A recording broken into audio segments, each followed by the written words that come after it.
pemirsa Dharma TV yang ada di rumah, berjumpa kembali bersama dengan saya Anti Arjanti dalam program Ngobras Ngobrol Santai selama 1 jam ke depan pemirsa. Ya pemirsa, kita akan berbicara tentang Komnas Perlindungan Anak pemirsa Dharma TV yang di rumah ya. Di antara pemirsa mungkin tidak sedikit yang belum tahu apa itu Komnas Perlindungan Anak. Nah, kira-kira apa saja sih fungsi dan tugas dari Komnas Perlindungan Anak itu? Kita telah bersama dengan narasumber spesial yang sangat cool sekali pada hari ini pemirsa, pakai baju putih, segar sekali pemirsa. Ya, saya bersama dengan Bapak Fuadi, Pak Fuad ya, Pak Fuad. Oh, oke, Pak Fuadiono. Namanya agak susah pemirsa. Pendek tapi pengucapannya agak susah pemirsa. Oke, Pak Fuadiono selaku ini ya, Ketua RPPAI, Rumah Perlindungan Perempuan Anak Indonesia, beserta juga pembina Komnas PA Jatim dan juga P2TP2A Kota Batu pemirsa ya. Tadi berarti izin ya Pak tadi ini ya? Ya. Oke, luar biasa ya. Pak Fuad ini pemirsa konon katanya punya sapaan akrab pemirsa. Ini biasanya dipanggil Fuad Alit ya. Padahal orangnya besar tapi kok dipanggilnya Alit gitu pemirsa ya. Nanti kita kepo-kepoin ya kenapa kok dikatakan begitu pemirsa. Baik, kita berbicara tentang Komnas Perlindungan Anak nih Pak. Ya. Oke, Pak Fuad Alit. Nah, Komnas Perlindungan Anak itu apa sih Pak Fuad? Ya. Komnas Perlindungan Anak ini adalah sebuah lembaga masyarakat ya yang memang dibentuk sebagai bentuk kepedulian terhadap kasus-kasus perlindungan anak yang ada di Indonesia. Di Komnas ini adalah Komisi Nasional Perlindungan Anak atau disingkat Komnas PA yang memang sudah didirikan cukup lama.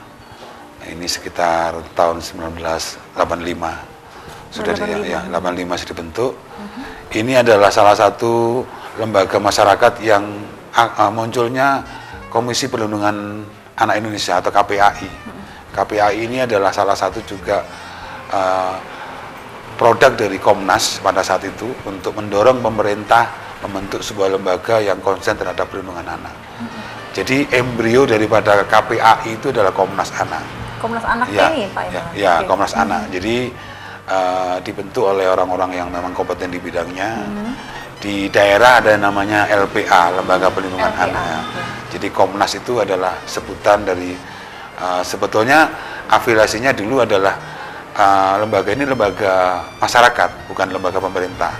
Komnas ini dulu dibentuk atas dasar keputusan Kementerian Sosial. Jadi ada namanya Komnas.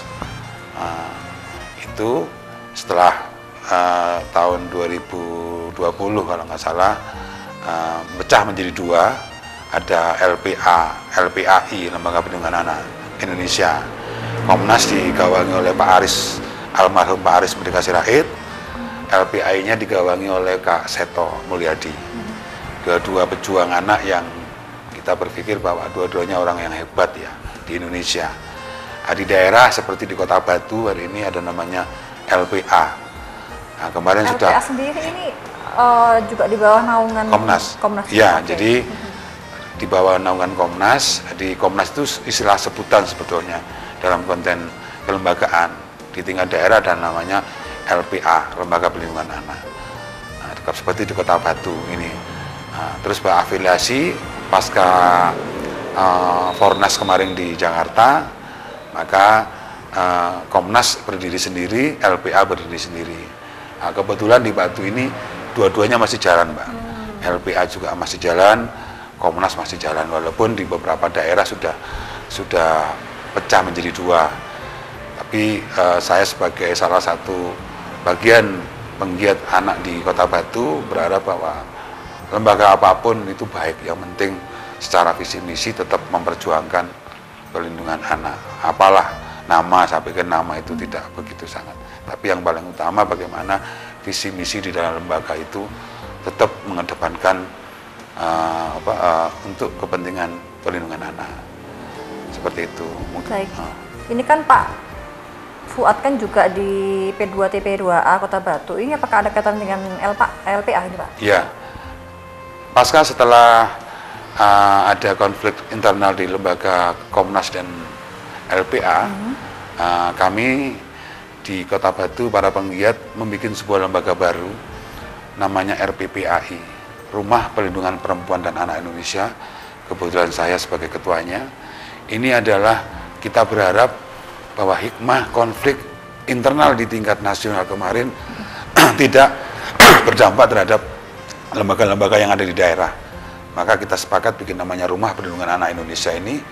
Yang pertama, satu, supaya tidak ada dampak konflik internal di Jakarta itu berdampak ke daerah. Yang kedua, RPPA ini lebih luas karena ada nama perempuannya di situ.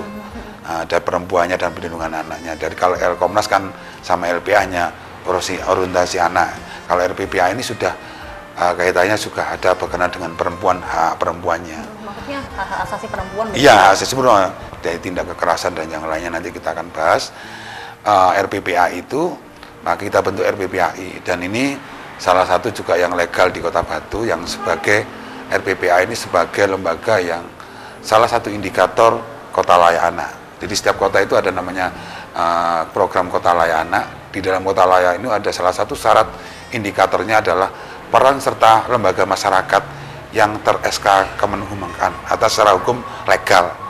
Maka Batu ini termasuk kota layak anak? Iya, kita sudah masuk di taraf Nindya, kita menuju Madya.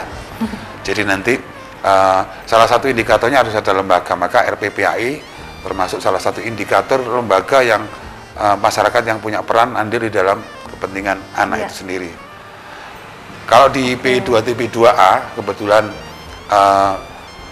saya menjadi ketua Pusat Pelayanan Terpadu Perlindungan Perempuan dan Anak yang ada di bidang pemberdayaan di P3 P2KB. Memang sulit Mbak, agak panjang. Tapi intinya bahwa P2TP2 ini adalah dibentuk oleh pemerintah. Kalau Komnas, LPA, RPPA itu dibentuk oleh masyarakat, P2 ini dibentuk oleh pemerintah melalui dinas. SK daripada P2TP2 ini saya tetap adalah mewakili RPPAI, tapi masuk di dalam P2TP2A, lembaga yang memang dibentuk oleh dinas dan dibiayai oleh pemerintah. Juga sama, fungsinya adalah pelayanan kepada masyarakat, baik itu dari perlindungan baik perempuan dan anak. Karena menurut saya bahwa anak dan perempuan itu tidak bisa terpisahkan di dalam penyelesaian kasus, dan itu menjadi salah satu mata rantai yang tidak terpisahkan. Seperti itu. Ini Pak Fuad kan juga mengetuai RPPAI Indonesia begitu ya. Pasti kan juga mengetahui juga ini kota-kota mana saja yang termasuk dalam kota layak anak ini. Salah satunya yang paling besar di mana ini Pak Fuad? Iya. Di Jawa Timur ini kota layak anak ini sudah program yang sudah cukup lama Mbak. Di 10 tahun terakhir ini memang digaungkan oleh pemerintah bagaimana kota layak anak ini adalah sebagai bentuk sebuah warning peran serta pemerintah yang serius terhadap penegakan, baik itu kaitannya dengan tumbuh kembang anak, apakah itu perlindungan, juga pencegahan dan yang lain. Jadi kota layak anak ini diberikan yang pertama adalah biasanya tarafnya itu Pratama dulu. Jadi Pratama, Pratama, terus kedua adalah Nindya, terus yang ketiga adalah Madya, yang keempat adalah Utama. Nah, ini setiap kota tentu punya verifikasi ini langsung dari kementerian Mbak, kementerian PPA Jakarta, nanti berkoordinasi dengan DP3 provinsi biasanya begitu. Nah, syarat-syaratnya jelas memang di situ ya tentu banyak faktor ya. Kalau kita lihat bahwa kota layak anak itu indikatornya yang paling pertama adalah supaya pemerintah, artinya kesadaran masyarakat tumbuh dengan munculnya penghargaan itu.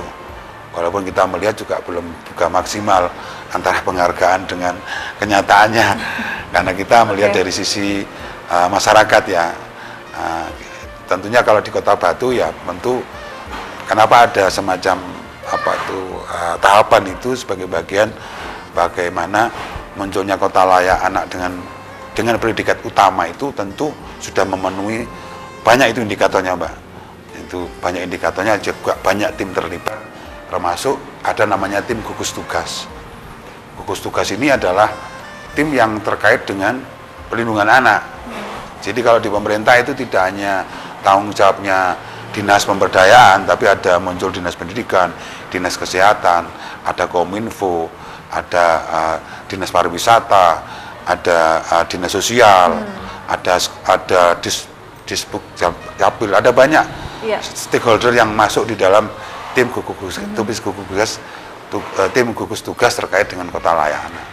Untuk di Kota Batu sendiri ini Pak Fuad sudah berapa lama sih ini dinyatakan sebagai kota layak anak ini?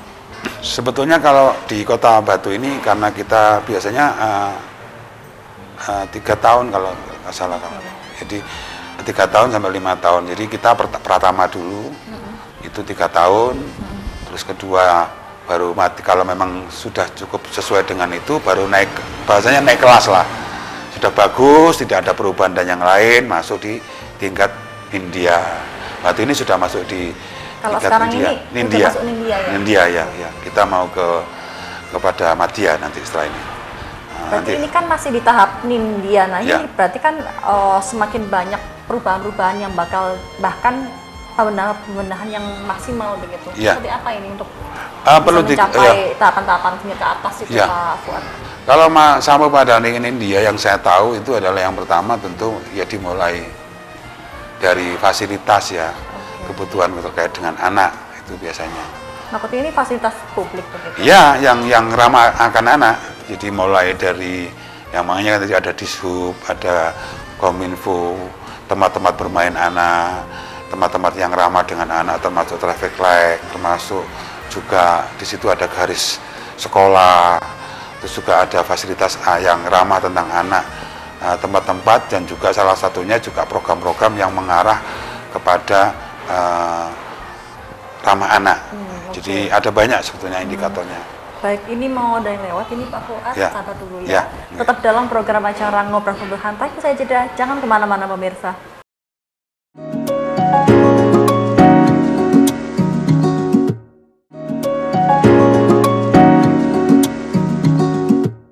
Terima kasih pemirsa, Anda masih bersama kami dalam program Ngobrol Santai. Kita masih berbicara tentang Komnas Perlindungan Anak bersama dengan Bapak Fuadiono ya, alias Fuad Alit.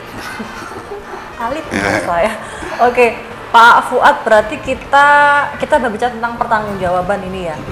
Kira-kira ini kemana ini Pak Fuad, pertanggungjawaban Komnas Perlindungan Anak dalam program-programnya ini Pak? Yang jelas bahwa Komnas ini adalah bersifat lembaga yang memang tidak struktural. Jadi hierarkinya hanya sebagai, kalau kita ngomong Komnas Jawa Timur itu sebagai koordinat. Jadi tidak ada hubungan antara secara struktural itu antara daerah, provinsi dan pusat. Jadi kita hanya bersifat jejaring ya. Jadi tidak ada pertanggungjawaban di tingkat pusat, tapi korelasi kita tetap melakukan komunikasi intens di segala bidang ya. Kemudian untuk melakukan akses bagaimana ketika ada kasus-kasus yang mengarah kepada itu bisa mengerucut kepada kepada kepentingan bersama. Artinya bahwa di tingkat kita juga tidak punya kewajiban untuk melaporkan iya, tapi tidak punya intervensi dari tingkat pusat ke tingkat daerah. Jadi tetap independen. Jadi kalau di Kota Batu ya yang bertanggung jawab ya ke Kota Batu sendiri. Kalaupun nanti ke tingkat provinsi dan tingkat Jawa Timur, tingkat nasional itu hanya bersifat sebagai komunikasi saja. Jadi tidak ada bertanggung jawab. Ya koordinasi saja. Tidak struktural kayak pemerintah begitu. Jadi demikian juga program yang lainnya. Jadi kita tidak ada hubungan yang lebih bersifat struktur, nggak ada. Jadi lebih bersifat independen. Jadi yang menentukan baik dan tidaknya itu bukan dari Komnas Pusat atau Jawa Timur, ya Komnas dari daerah itu sendiri seperti di Kota Batu ya. Oke. Dan kita sekarang berbicara tentang fungsi pemirsa ya. Ini untuk fungsi dan tugas Komnas Perlindungan Anak ini apa, Pak Fuad? Yang pertama, lembaga-lembaga yang konsen, baik itu Komnas, baik itu juga LPPAI, bahwa lembaga-lembaga ini lebih pada konten adalah mengadvokasi, ya, lebih juga memberikan edukasi dan memberikan bentuk solusi di dalam persoalan-persoalan yang ada di masyarakat. Ketika mungkin masyarakat membutuhkan pendampingan, membutuhkan semacam juga konsultasi, dan juga terkait dengan persoalan-persoalan yang ada di masyarakat. Nah, jadi kita tetap bekerja sama dengan pemerintah, mitra kita adalah pemerintah untuk saling bersinergi karena ini tetap di dalam tuntutan di Undang-Undang Perlindungan Anak Nomor 23 Tahun 2012 bahwa tanggung jawab terkait dengan perlindungan anak ini tidak hanya menjadi tanggung jawab pemerintah, tapi tanggung jawab masyarakat. Ya, kita hadir di dalam konten bahwa ini adalah peran serta masyarakat yang peduli terhadap kepentingan dan perlindungan anak yang ada di masyarakat. Oke, ini advokasi, edukasi, dan memberikan solusi. Ya, ya. Advokasi ini yang untuk takutnya perlindungan hukum. Ya, gitu. Ya, perlindungan hukum. Jadi kita seringkali kadang ketika ada korban ya, ada kasus yang masuk ke kita, pelaporan begitu, maka kita melakukan pendampingan. Pendampingan ini harapannya adalah ketika korban itu terdiskriminasi atau kasus-kasus kekerasan yang lain, itu korban bisa bisa merasa nyaman dan bisa merasa terlindungi ketika ada pendampingan seperti itu. Sama seperti di P2 juga sama, tapi itu dari pihak pemerintah. Iya. Artinya bahwa harapannya tidak hanya kepada pemerintah, itu bisa kita lakukan. Contoh sederhananya, di pemerintahan kita kan terbatas secara pelayanannya, biasanya mulai Senin sampai Jumat, dan jamnya hanya jam 8 sampai jam 4. Nah, ruang-ruang yang mungkin bisa dilakukan oleh lembaga-lembaga ya masyarakat itu tentunya kan punya waktu 24 jam. Iya. Kapanpun bisa melaporkan itu. Walaupun masih kita melihat bahwa lembaga-lembaga ini belum bisa maksimal di dalam pendampingan karena kita lebih pada konten independen. Anggaran kita tidak ada dari anggaran pemerintah.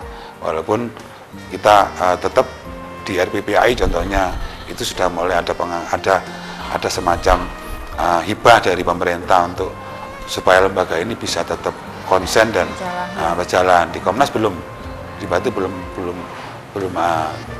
menunggu administrasi yang akan kita ajukan. Itu. Berarti menunggu proses administrasinya begitu ya, yang di Batu sendiri. Ya. Oke. Berarti untuk advokasi sendiri ini juga kerjasama dengan LBH tempat ya? Ya, pasti. Jadi kita memang mengetuk dari semua LBH yang memang, saya yakin kok dari sekian banyak pengacara kan tidak semuanya, hukum itu kan tidak berafiliasi profesional. Pasti ada orang-orang yang memang punya empati sosial yang tinggi. Itu juga di kegiatan-kegiatan kita. Ketika kita melakukan seperti kemarin kita melakukan kegiatan doa bersama, itu kita menggelar donasi, mengetuk hati siapapun untuk melakukan kegiatan ini. Ya alhamdulillah ternyata di masyarakat kita masih tinggi. Ya apakah itu dia punya sound system, mereka ngasih, dia punya uang, dia punya kue. Artinya bahwa kita berusaha untuk membuka selebar-lebarnya atensi masyarakat atau partisipasi masyarakat di dalam kegiatan-kegiatan. Demikian juga pada saat pendampingan korban, advokasi itu, seperti itu. Kemudian ini kan pasti menuai banyak sekali komentar dari masyarakat begitu ya, semenjak adanya Komnas Perlindungan Anak ini. Bagaimana sih komentar dari masyarakat gitu Pak melihat adanya kinerja Komnas Perlindungan Anak sekarang ini? Ya, saya kira dengan pengurus baru ya, pasca meninggalnya Bang Aris, kita tahu Bang Aris Merdeka Sirait ini orang yang sangat loyal di dalam konten pembela anak-anak di Indonesia. Semangatnya luar biasa dan tetap mengedepankan kebenaran dan keadilan. Kita tentunya kan harapannya juga itu sebagai salah satu bentuk pertanggungjawaban terkait dengan konsisten dan komitmen kita. Sebetulnya kalau kita ngomong komentar masyarakat, saya pikir lembaga apapun tidak hanya Komnas. Semakin banyak lembaga semakin bagus. Berarti semakin banyak orang mempunyai kontribusi dan kepedulian terhadap anak. Persoalan itu apakah nanti akan ada pergesekan atau ada apa? Kita mungkin lebih bertanggung jawabnya itu kepada masyarakat dan dedikasi kita lebih pada orientasi bagaimana ini adalah salah satu sebagai hak warga negara untuk membela, untuk membantu ya sebagai bagian daripada bagaimana kita ingin hidup kita ini mempunyai nilai manfaat terhadap sesama. Sebenarnya spiritnya hanya itu. Kalau persoalan yang lain karena kita tidak mengelola anggaran, ya, tidak punya mengelola anggaran seperti lembaga-lembaga di pemerintah, saya yakin kita lebih luas ya, karena kita tidak punya anggaran yang besar mengelola. Lebih sebetulnya pada konten pure adalah memang kegiatan-kegiatan yang murni sosial.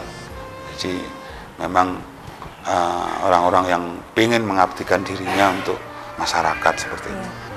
Berarti untuk para anggota dari Komnas Perlindungan Anak di tiap-tiap kota ini apakah juga kebanyakan dari pemerintah kota tempat begitu? Enggak, atau sebetulnya. mungkin banyak yang orang swasta bergabung begitu? Ya, Komnas ini kan membuka seluas-luasnya sebetulnya.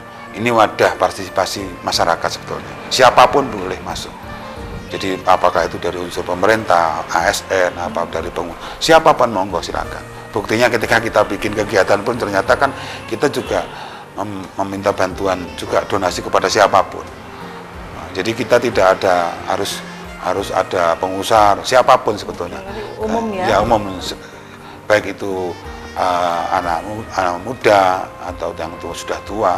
Sampai hari ini kita membuka siapapun. Malah senang ketika nanti ada banyak yang berperan di situ, tentunya akan jauh lebih baik karena kita punya, apalagi punya apa ya, semacam keahlian ya, yang di situ memang tujuannya juga untuk membangun lembaga ini semakin baik seperti itu. Jadi tidak harus dari aktivis ya? Oh enggak. Ya, tidak harus siapapun. Ya, termasuk juga ya media, siapapun lah, profesi apapun yang lebih, ya seperti hari ini saya pikir ini adalah sebagai media sosial yang saya pikir juga menyuarakan dari semua perlindungan anak, ini juga bagian daripada bagaimana semua unsur harus terlibat. Baik. Kita berbicara tentang kasus ya ini ya Pak Fuad Alit. Untuk kasus.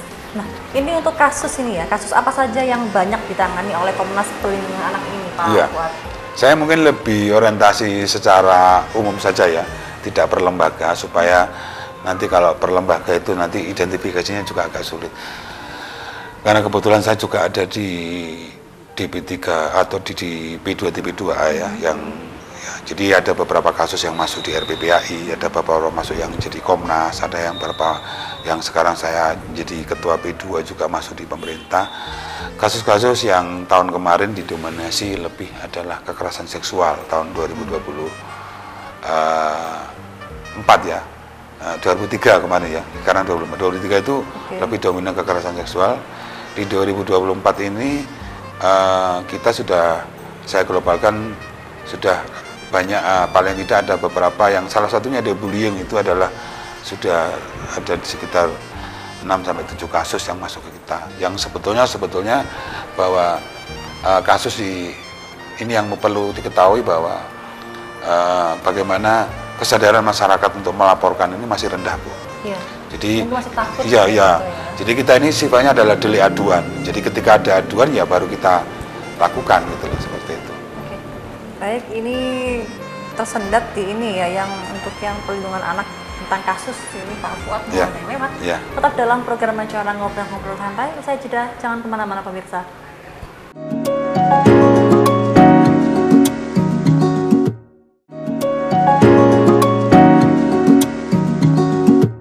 Baik, kembali Anda bersama kami dalam program Ngobrol Santai di segmen yang ketiga, masih berbicara tentang Komnas Perlindungan Anak pemirsa, bersama dengan Bapak Fuad ya.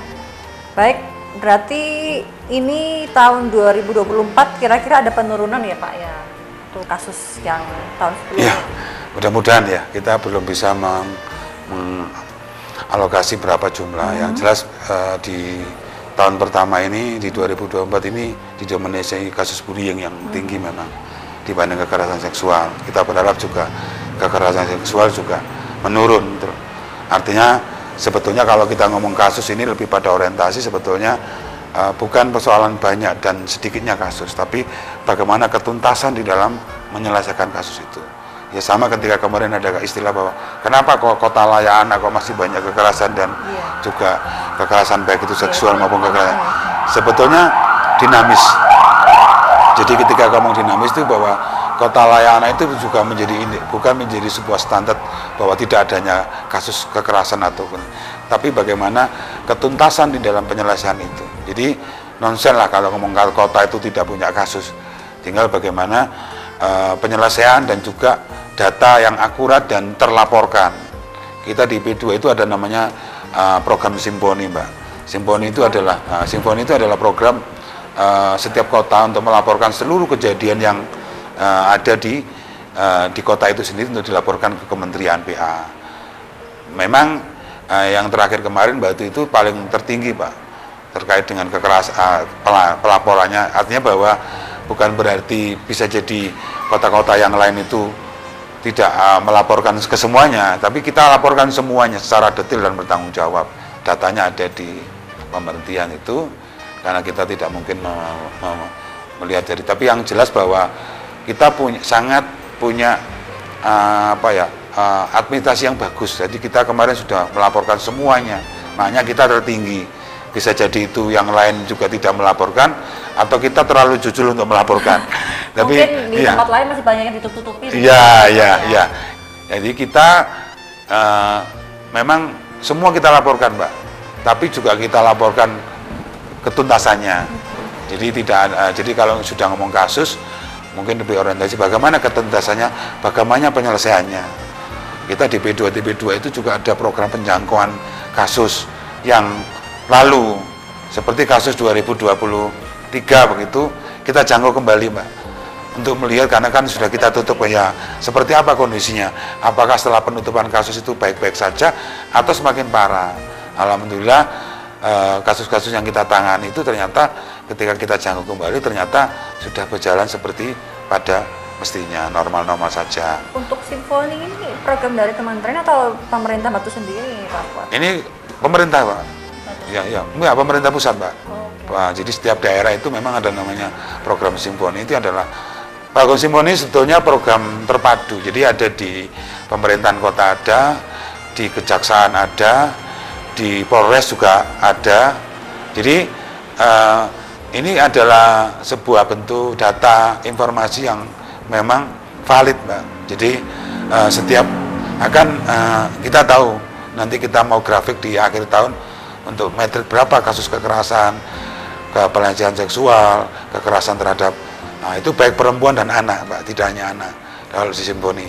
Jadi kita bisa mengambil metrik berapa sih, kayak saya melihat tahun 2023 di Batu itu kekerasannya yang paling banyak didominasi oleh kekerasan seksual. Itu sudah ada jelas data valid, itu yang secara administrasi itu kita sangat baik. Buktinya kemarin juga kita mendapatkan apresiasi di Jawa Timur sebagai Simponi terbaik di Jawa Timur. Tahun 2023? Ya, 2023. Berarti itu kan ketika tahun 2023 itu masyarakat kala itu tidak malu-malu untuk melapor ke ini ya, ke bagian ini ya, pelaporan ini ya? Iya, dengan adanya program-program kita sosialisasi dan yang lainnya, ini mulai ada peningkatan, ya walaupun nggak banyak, sekitar 20%, orang-orang sudah berani melaporkan. Makanya kan dari dulu banyak kasus, Mbak, semuanya tetap banyak kasus, tapi mau melaporkan kemana? Nah, sekarang banyak lembaga perlindungan anak, ada banyak pemerintah juga mulai terbuka dengan layanan hotline, maka kesadaran masyarakat itu lebih mudah untuk segera melaporkan. Dulu kan mau melaporkan kemana kan karena jarak, karena kita tidak punya program teknologi. Ya sekarang dengan terbukanya akses di masyarakat atau di pemerintah atau di lembaga itu, akhirnya orang berani melapor ketika terjadi ada tindak kejahatan yang ada di keluarga atau maupun di masyarakat, seperti itu. Berarti ini P2TP2A juga mulai mempersiapkan data-data untuk dilaporkan ke Simponi ya untuk tahun 2024 ini ya? Iya, salah satunya juga lembaga kita juga di Komnas juga, RPPAI juga Komnas juga nanti akan kita laporkan ke Komnas Pusat sebagai bagian dari arsip data supaya mereka juga mengetahui mana yang dari sisi masyarakat lembaga ini, mana dari sisi pemerintah, seperti itu. Ini kan memasuki bulan Juni, berarti ini apakah kasusnya juga hampir sama dengan yang tahun 2023 kemarin, Pak? Ini kan masuk bulan Juni, mungkin sudah mulai mengetahui gitu kan? Ini saya saya nggak prediksi, tapi saya melihat rasakan bahwa ini akan semakin tinggi, Pak, semakin tinggi. Karena mesti kita melihat kesadaran masyarakat untuk melaporkan itu sudah mulai. Ini kan buah dari kinerja kita di tahun-tahun yang lalu, untuk terus menciarkan, terus menggaungkan tentang perlindungan anak lebih terbuka. Ini sudah mulai kesadaran masyarakat sudah mulai.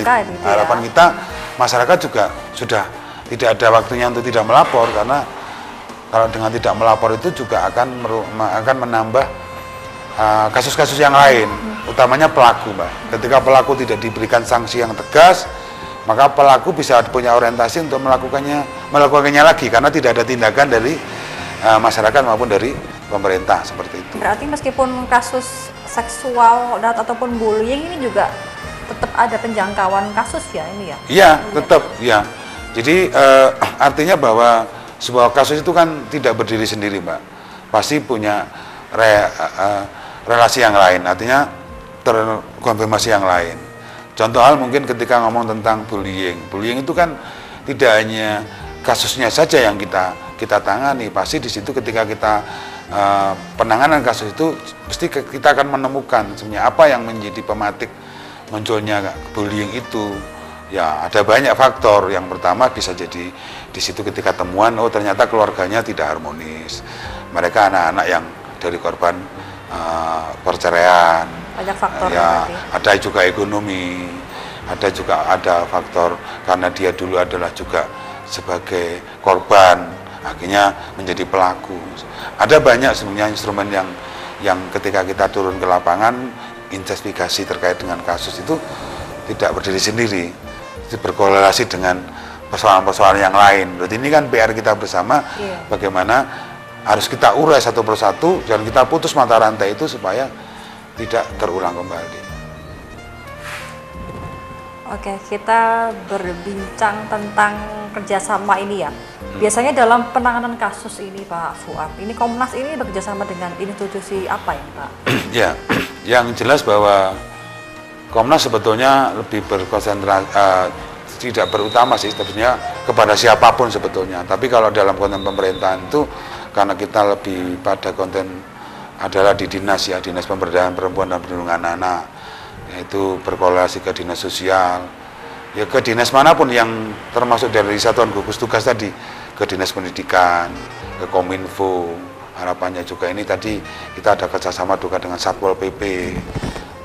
Untuk keamanan dan ketertiban masyarakat, kita juga bekerja sama dengan Polres ya, yang memang di situ sebagai salah satu bentuk pelaporan yang ada di masyarakat. Jadi kejaksaan lintas sebetulnya kita terbuka. Memang kita belum maksimal di dalam komunikasi itu karena tentunya kita mungkin hari ini lebih juga punya PR untuk penguatan kelembagaan. Ya, karena memang ini adalah lembaga yang memang NGO, Mbak, lembaga memang virus sosial. Memang dibutuhkan orang-orang yang memang benar-benar militan dan sangat peduli terhadap perlindungan anak. Karena tidak ada honor, Mbak. Jadi lebih bersifat ikhlas, berjuang dengan bahasanya untuk kemanfaatan kita sesama. Walaupun bukan berarti tidak butuh, Mbak. Tapi perlu proses lah nanti seperti Betul, itu. Iya. Proses pastinya ya. Oke. Dalam penjangkauan kasus ini, apakah pernah Pak Fuad menemukan malah semakin memburuk atau mungkin tetap statis begitu? Sebetulnya hanya tinggal komunikasi yang paling penting di dalam proses dan intent, Mbak. Kalau kita ngomong kasus, itu intent itu artinya komunikasi itu adalah ya kita harus tahu persoalan apa yang harus kita lakukan. Karena biasanya kan ada semacam kalau ada pelaporan contohnya, kita mesti melakukan pendekatan pertama adalah tidak hanya objek tapi juga subjektif. Artinya bahwa yang pertama biasanya ketika ada pelaporan tentu kita akan catat itu sebagai bentuk kronologi seperti apa. Kita ada penjangkauan ke terlapor. Ya, dari terlapor kita jangkau apakah benar sesuai dengan laporan yang ada itu. Setelah kita cross check kebenarannya dari pelaporan dengan bukti otentik yang terlapor itu ternyata sama atau tidak sama, maka kita lakukan komunikasi lagi kepada pelapor sampai nanti dua-duanya ini bisa bertemu di dalam sebuah namanya mediasi. Nah, di mediasi ini nanti tentu orientasinya juga sama. Nah, apakah di situ nanti akan menemukan kesepakatan atau malah mungkin tidak. Kalau tidak, apakah ini masuk ke jalur hukum atau akan kita laporkan kepada kepolisian atau kita lakukan RJ ya namanya, restorasi justice atau diversi kalau anak-anak. Jadi ada beberapa yang sesuai dengan Undang-Undang Perlindungan Anak, anak-anak yang berhadapan dengan hukum, ada anak bagaimana proses pidana anak.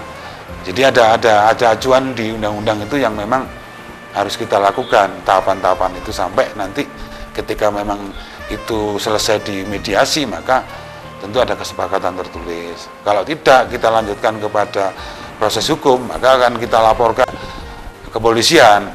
Ya tentu kita akan mendampingi sampai nanti putusan, Mbak. Oke, sampai putusan apa? Iya, putusan sidang, Mbak.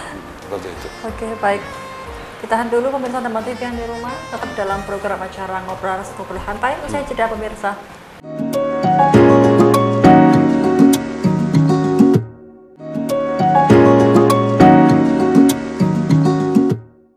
Halo pemirsa, terima kasih Anda masih bersama kami dalam program Ngobrol Santai di segmen terakhir, segmen yang keempat pemirsa ya. Saya masih bersama dengan Bapak Fuadiono ya. Masih semangat ya Pak ya? Semangat. Luar biasa ya. Ya pemirsa, tadi perbincangan kita tersendat di bagian ini ya, mediasi. Sampai mediasi tapi mendampingi Pak. Iya. Sampai ya.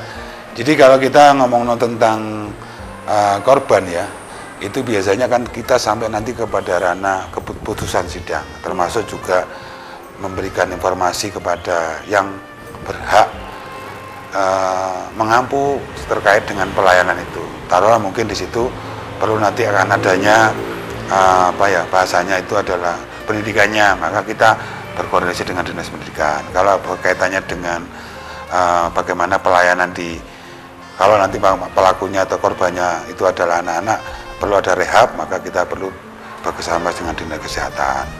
Juga perlu koordinasi juga dengan sekolah asal begitu? Iya pasti, karena yang jelas sekolah asal ini kan biasanya kalau itu lokusnya ada di tingkat sekolah, tentunya kan sekolah kan punya namanya lembaga yang punya afiliasi ke dinas pendidikan. Kita juga Komnas ini juga menginformasikan, mendorong pemerintah sebagai bagian daripada mempublikasikan hak-hak perlindungan anak yang seperti hari ini kan adalah salah satu memberikan edukasi, menyebarkan hak perlindungan anak itu sendiri, hak tumbuh kembangnya, hak perlindungannya, dan juga hak partisipasinya. Di 4 hak ini itu adalah sebagai marwahnya lembaga-lembaga perlindungan anak di Indonesia, seperti itu.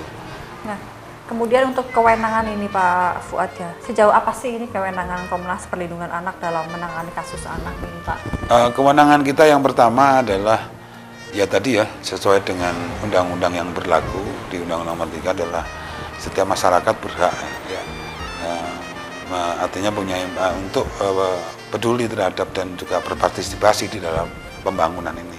Partisipasi kita adalah salah satunya adalah yaitu ya melakukan tadi, menolong, memberikan nilai manfaat, membantu ketika ada orang yang memang tidak mampu, memberikan informasi kepada orang yang mungkin di situ perlu adanya menolong orang untuk memberikan informasi. Ini loh ada orang yang perlu ditolong, ini loh perlu ada orang yang, jadi juga sebagai pusat informasi juga Mbak Komnas ini untuk lebih tahu bagaimana sebetulnya koridor di dalam perlindungan anak itu sendiri.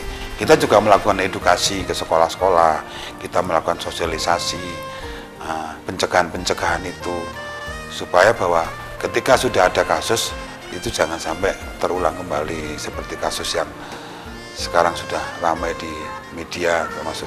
Ini juga salah satunya adalah bagaimana pasca tragedi itu, harapannya juga semakin nanti ada solusi dan juga semakin lebih baik untuk tidak lagi terjadi kasus itu lagi. Baik.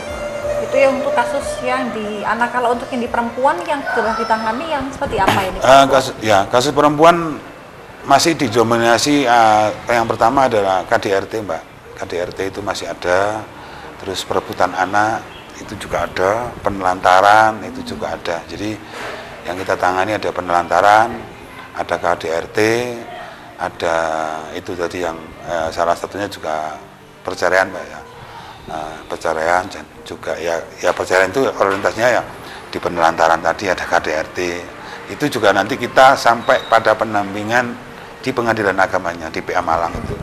Mulai prosesnya sampai selesai putusan itu menjadi juga sebagai kita mendampingi korban untuk apakah itu administrasinya, termasuk menjadi saksi pada saat di pengadilan agama seperti itu.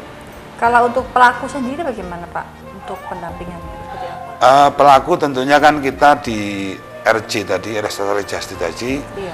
apakah ini memang harus dilakukan sampai kepada persidangan atau hukum, atau bisa diselesaikan secara diversi atau kekeluargaan.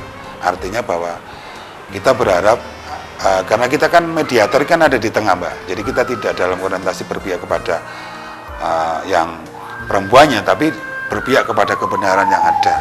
Jadi bisa jadi pelapor itu bisa jadi juga jadi pelaku. Kan kita harus telah dulu mana objektivitas kita adalah pendampingannya yang saya katakan tadi. Ketika ada laporan kita telah kita konfirmasi kepada pelaku yang atau istilahnya kata pelaku atau yang terlapor. Apakah benar? Kalau itu memang tidak benar, ya kita konfirmasi.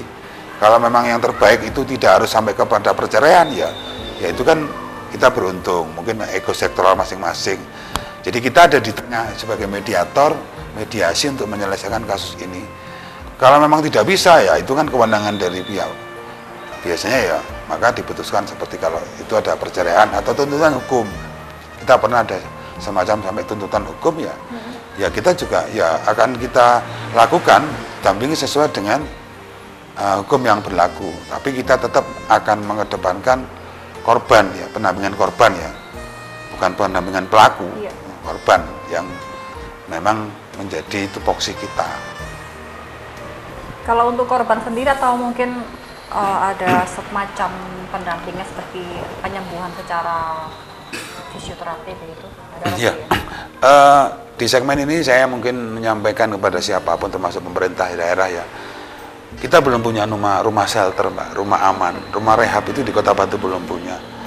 Kita berharap banget dan ini sudah saya sampaikan di 3, 4, 5 tahun yang lalu. Batu ini harus punya rumah shelter, rumah rehab.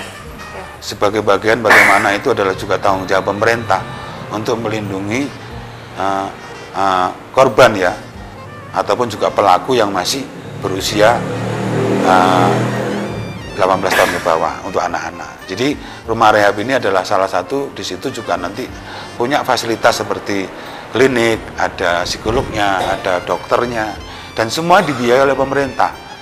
Saya berharap di media ini harapan kita bahwa ayo kita bersama-sama, ini menjadi tanggung jawab kita bersama. Kalau anggaran itu kan ada di pemerintah Mbak. Iya. Nah, jadi harapan kita bahwa sudah saatnya Batu mempunyai rumah rehab, rumah aman atau rumah shelter untuk masyarakat Kota Batu, khususnya Jawa Timur pada umumnya. Berarti harusnya di Batu ini ada rumah shelter ya Pak ya? Iya, yang punya pemerintah ya. Oke. Lalu kalau selama ini belum ada rumah shelter, kemudian untuk tempat rehabnya di mana Pak? Nah ini, ya ini memang, ya ini yang juga menjadi masalah ya, bukan menjadi masalah, artinya hambatan yang kita lakukan ketika ada pendampingan. Bisa jadi kita biasanya titipkan di, kita kan di Batu ada namanya Bima Sakti itu kan rumah rehabilitasi punyanya provinsi. Nah, bukan, walaupun berada di Batu tapi punyanya provinsi. Nah, biasanya kita titipkan atau biasanya kita sistemnya adalah pendampingan rawat jalan, Mbak. Jadi tetap di rumah, kita datang ke rumahnya atau anak itu kita undang atau kita panggil ke rumah kita atau ke kantor kita. Jadi sifatnya itu. Yang harusnya semestinya kan anaknya tidak bisa boleh keluar seharusnya. Kalau rumah rehab, rumah aman itu saya pikir tidak hanya menjadi tanggung jawab satu dinas, tapi ya tim gugus tugas tadi yang terkait, ada dinas sosial, ada dinas DP3, ada dinas. Jadi terpadu begitu loh Pak. Jadi semua unsur bisa masuk, siapapun boleh boleh memakai atau istilahnya bisa merawatlah dengan baik. Bima Sakti ya, tempat punya provinsi. Ya, punya provinsi ya, di Batu belum punya ya. Oke, baik. Kemudian untuk hambatan ini Pak Fuad, hambatan apa sih yang biasanya sering ditemui oleh Komnas Perlindungan Anak ini Pak saat penanganan kasus? Ya, yang pertama bahwa ini adalah lembaga independen Pak, lembaga yang NGO yang pure memang tidak punya anggaran ya, anggaran yang cukup untuk mengelola sebuah lembaga. Nonsens sebuah lembaga tanpa anggaran. Maka mungkin karena ini adalah proses sebuah bentuk ya, saya pikir ya kita memang agak susah untuk mencari orang-orang yang memang peduli militansi karena tidak banyak, Pak. Tidak banyak orang seperti itu. Tapi kita punya PR besar bagaimana penguatan kelembagaan ini bisa benar-benar bisa baik. RPPAI sudah punya kontribusi di pemerintah, juga sudah memberikan anggaran. Tahun kemarin kita mendapatkan 25 juta untuk operasional kegiatan kita terkait dengan pencegahan. Harapan kita juga Komnas juga nanti bisa mendapatkan itu, karena kebetulan saya di Batu bukan lagi menjadi ketua Komnas gitu. Sudah ada yang sudah kita kaderisasi yang lain, tapi saya tetap sebagai pembina, sebagai orang yang mungkin sudah cukup lama, hampir 20 tahun saya berkecimpung di penggiat anak ini. Harapan kita bersama bagaimana lembaga-lembaga yang memang sosial atau kemanusiaan yang seperti ini menjadi skala prioritas di dalam program pembangunan di Kota Batu. Baik, ini luar biasa sekali ternyata ini Pak Fuad ya, untuk kasus yang telah ditangani oleh Komnas Perlindungan Anak sendiri. Ya. Baik, untuk harapan ke depannya seperti apa Pak? Ini menjelang penutupan acara ini, Pak Fuad. Monggo Pak Fuad sampaikan ke pemirsa. Terima kasih diberikan ruang dan informasi ini sebagai bagian untuk sosialisasi terhadap perlindungan anak, tidak hanya di Kota Batu tapi di Indonesia. Harapan kita bersama satu adalah anak-anak itu yang menjadi tanggung jawab kita bersama. Anak-anak adalah sebuah titipan dari Allah Subhanahu wa Ta'ala yang harus dirawat, dilindungi, dan juga diawasi dengan baik, sehingga tidak hanya menjadi tanggung jawab keluarga, pemerintah, tapi semuanya harus terlibat, termasuk di masyarakat, sehingga kita bisa melihat tumbuh kembang anak itu sesuai dengan apa yang kita harapkan. Sehat, menjadi anak, generasi-generasi ke depan akan jauh lebih baik untuk menyiapkan pemimpin-pemimpin kita yang hebat, seperti itu. Baik, terima kasih Pak Fuad atas waktunya. Terima kasih sama. Dan penjelasannya sangat luar biasa tentang Komnas Perlindungan Anak yang pemirsa Tama TV yang di rumah. Dan pemirsa, usai sudah perjumpaan kita pada kali ini, saya Anti dan kerabat bertugas mengucapkan mohon pamit. Terima kasih, selamat berakhir pekan dan sampai jumpa.